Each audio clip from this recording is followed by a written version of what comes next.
Ladies and gentlemen, hello and welcome back from the LG Studios here in New York City. You're watching the qualifiers for WCS America Premier League. I'm Axel Toss, joined by Axlab, watching lots of StarCraft today, having a lot of fun. But before we continue on with the action tonight, youtube.com/officialmlgsc2. That's OFFICIALMLGSC2 after youtube.com. That is your source for all the videos that we make. Right, Nick? That's right. Of course, you can find, the VODs from Winter Championship, Rules of Engagement, all the WCS matches we've casted, winter exhibitions, top fives, comments of the day, and it's all for free in 1080. 1080 quality. Really? Yep. I thought it was just 720. That's not how we roll, man. No. No, we go. Yeah. No, we go super HD. All right. I think that was good. Now, let us proceed with the next match. What is it, Nick? The next match is going to be awesome. It's going to be Axiom Heart versus Invictus Gaming's top. I think he's actually no, scratch that. I don't think he is. I actually don't know what team he's on. He is a Chinese player. He is. He got third place in WCS China. We saw him fold a crank, but in game number 1, he had a really cool execution on the DT rush, knowing to target the probes even when he was under fire, not being distracted by that stalker. He's going up against Hart. Hart, of course, looked very, very strong against Drunken Boy and looks even stronger in general against Protoss. Game number 1's going to be on Akalon Waste. Let's get right to it. You know what's the strongest part of your body? Your heart? Yes. But you didn't know that. Okay. All right. All right. Here we are in game number 1. We're going to look at that. Of this best of 3. I'm full of good trivia today, aren't I? All right. Here we are in game number 1 of this best of 3. In the bottom right-hand location, we have the Team Axiom player who just defeated Drunken Boy 2-0, which means so far he's beaten 10 players to get to this point, which is actually a remarkable feat in and of itself. He's the blue Terran player, Hart. His opponent in the top left-hand location is the red Protoss player, who is been playing from China, I'm assuming. Making a very strong run in this tournament. He just lost to Crank 0-2, but he has a second chance to qualify for WCS America Premier League. Can he make it happen? He's the red Protoss player, top. How come he always spawns at the top of the map? It's part of his secret power. Seriously, go look. If you're watching this on YouTube, go watch game 1 and go watch game 2, and then put a comment and tell me if that's right or not, so I know. He's definitely got a secret power there. So he's going to be scouting after Gateway, a pretty standard Protoss first Terran scouting time. And of course, Hart. I talked about how gasless expansion from a Terran perspective wasn't so common in TVT. It still is reasonably common in TVP, but it's also a very common opening. We've seen a lot of Terrans use. They get barracks, then they get the refinery, then you get the Marine, then you get a Reaper. Okay. Then you get a reactor and a command center, roughly similar timings. And then, of course, you get a factory, and you have your tech, you have your command centers pretty fast, you have a reactor ready. If you need a lot of Marines, you reactor out Marines.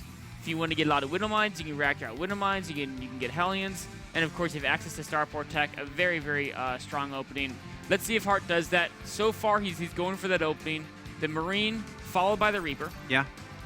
On the other hand, the Protoss player, just progressing up to normal tech, Cybernetics Core. It's very, very dangerous as a Protoss player to get your Nexus before your Cybernetics Core in Heart of the Swarm. And the reason why is because Reapers are so much of a bigger threat now. And you really need to get out a Stalker or a Mothership Core very fast. Or else why not a Sentry? A Sentry actually is okay. You can do that too. But you need something that requires a Cybernetics Core. The Zealots and Probes just can't do anything against that initial Reaper. So you have to get a unit with a ranged attack that is equal to or greater than the Reaper's range.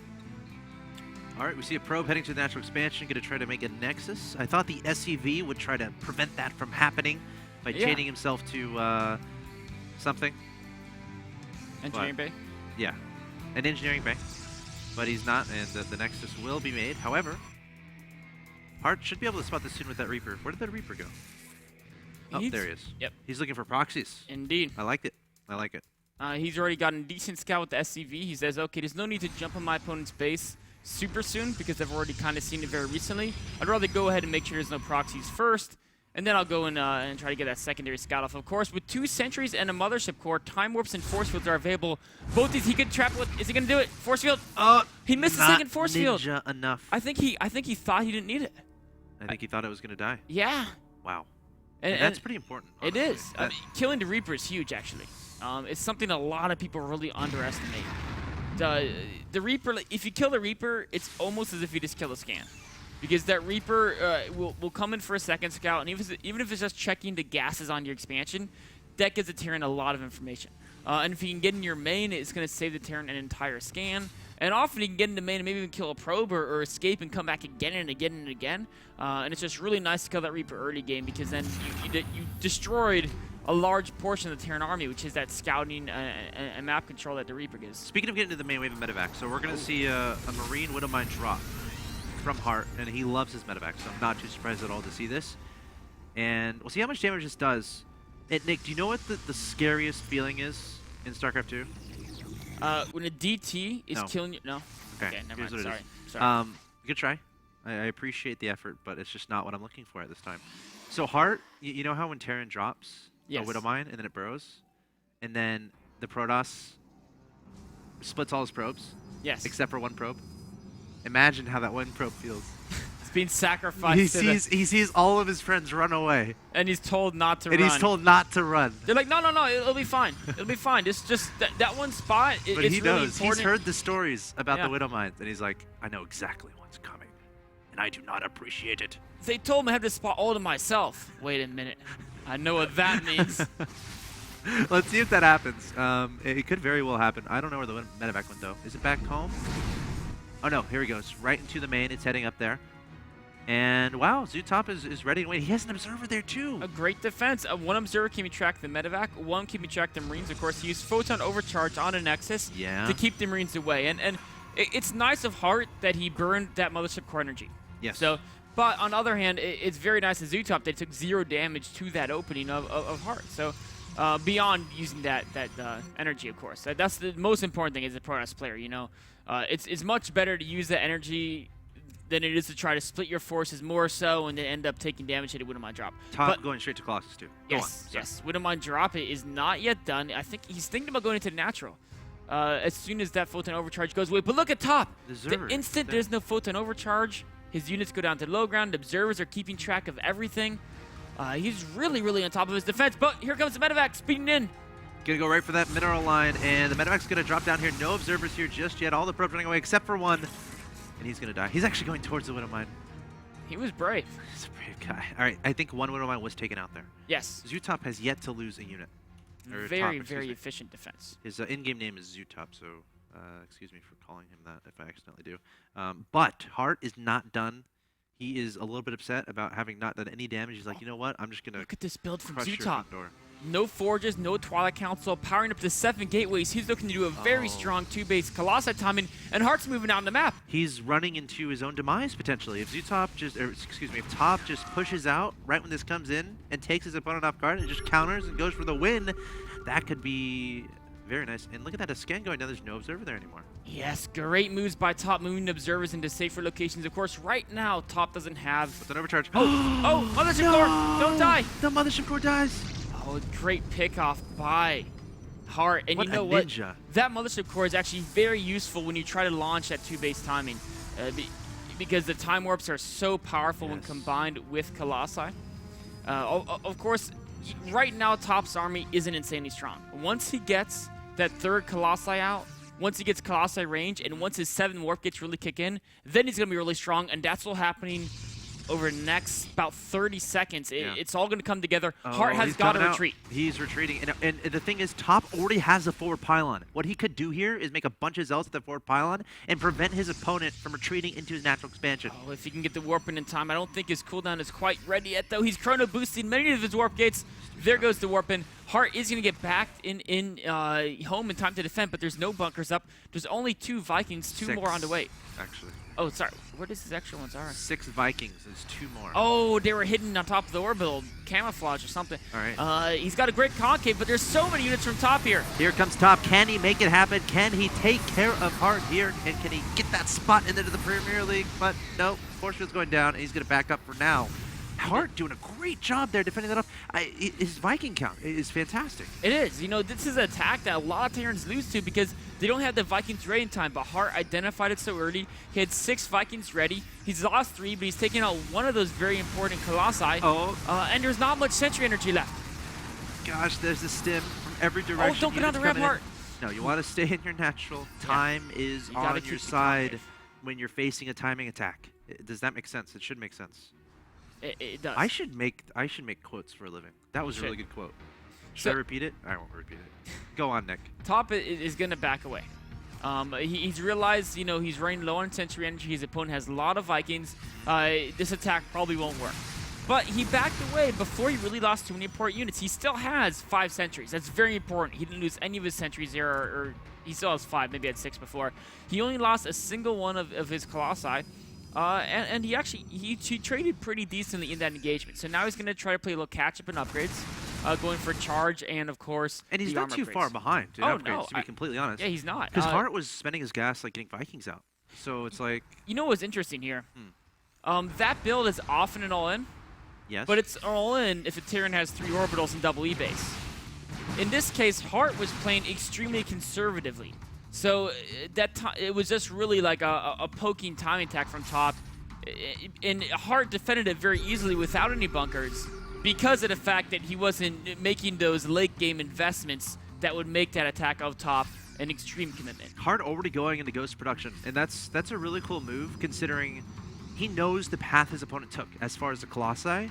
So it's like when you're thinking about that, and when you see the Colossi, you know your opponent's not making too much progress toward the Templar route. But he's still getting Ghost out because he wants to advance his tech. He wants to stay ahead of his opponent. Really cool play there from Hart. Meanwhile, Top has Storm on the way. And it looks like he's not set up to take a third anytime soon. Neither player looking like they want a third boat, just powering off the 2 bases. Uh-oh. Hart's natural. There's something missing. Uh-oh. Oh, boy. It's all the SCVs. They're marching across the map. He's looking to strike. And I think he's going to hit probably right before Storm completes. The thing that Top has, though, he's got a lot of sentry energy. If he hits his force field just right. Okay, he does a Mothership Core, so he can photon overcharge. So that might, you know, it's a little bit. In a battle this large, Time Warp may be better. Especially if you can combine it with some Storms. If you can wait. If you can stall with force fields, he's got to stall. If he fights right now without Storm, it's going to be very unfortunate. Where are the force fields? EMP is trying to go down, hitting a lot of Zealots, but still a lot of force fields available. There we go. Back up those Zealots. Back up. Let the Colossus do the damage. Vikings trying to... There's no more Colossus. There's no AoE. There goes the Photon Overcharge, but this is a very large army. It almost doesn't even care. Those are a great set of force fields, but evacuation. Where the High Templar? There's no High Templar.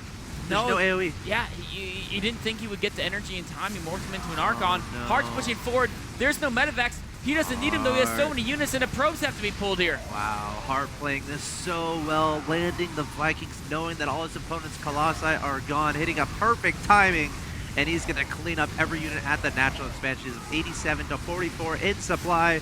Photon overcharge, Schmoton overcharge, says Hart as he charges into the natural, and nothing more exists from the Protoss player Top. And this should be a Game 1 victory for our Axiom player. It looks like it. I mean, it's not much left for Hart, but it's absolutely nothing left for Top. No probes, no units. A few Zealots may temporarily push this back, but he's playing 1 base versus 2 now, and of course, as soon as Hart's reinforcements kick in, there they go now. Actually, the Zealots being taken out by that marauding force, and Top, he's got to be feeling rough now. He fell 0-2 to Crank, and now he's gonna drop this first game to Hart. He hasn't lost many games at all in this whole tournament, and then he loses 3 in a row. It's got to be heartbreaking because he was playing. He had such a strong performance throughout this tournament, and but these Korean players from Axiom are just really, really good at StarCraft. You're so funny, Nick. There's the GG from Top. Heartbreaking loss there in Game 1. Of course, Hart is going to be 1 win away from advancing on into the Premier League of WCS America, which is an awesome place to be in. Of course, Top, unfortunately for him, he's down 0-1, but fortunately for him, he can still win 2 in a row. Unfortunately for him, it's against Hart. Hart is really good at StarCraft 2. That game was very interesting. I liked the build from top. Imagine if he had been able to get a bunch of zealots like to flank that retreating army. I think that's like the best asset of that build is just hiding all your intentions from your opponent and potentially taking them off guard, because he was able to get those pylons across the map. He was. And when you can do that as a Protoss player and you're going for a timing attack, you're going to be happy most of the time, because that means you can reinforce as fast as you can and hit as hard as you can as fast as you can. But Hart doing a great job holding it off and then eventually countering for the killing blow. A great decision to pull the SCVs here, knowing he had that timing right before Storm completes. And you know, that's a trademark of a really good player. It's not just their ability to macro and micro, it's knowing the timings, knowing when to attack and when to defend. And Hart, of course, an expert of that, takes down that game number 1. We'll be right back with game number 2 after a short break.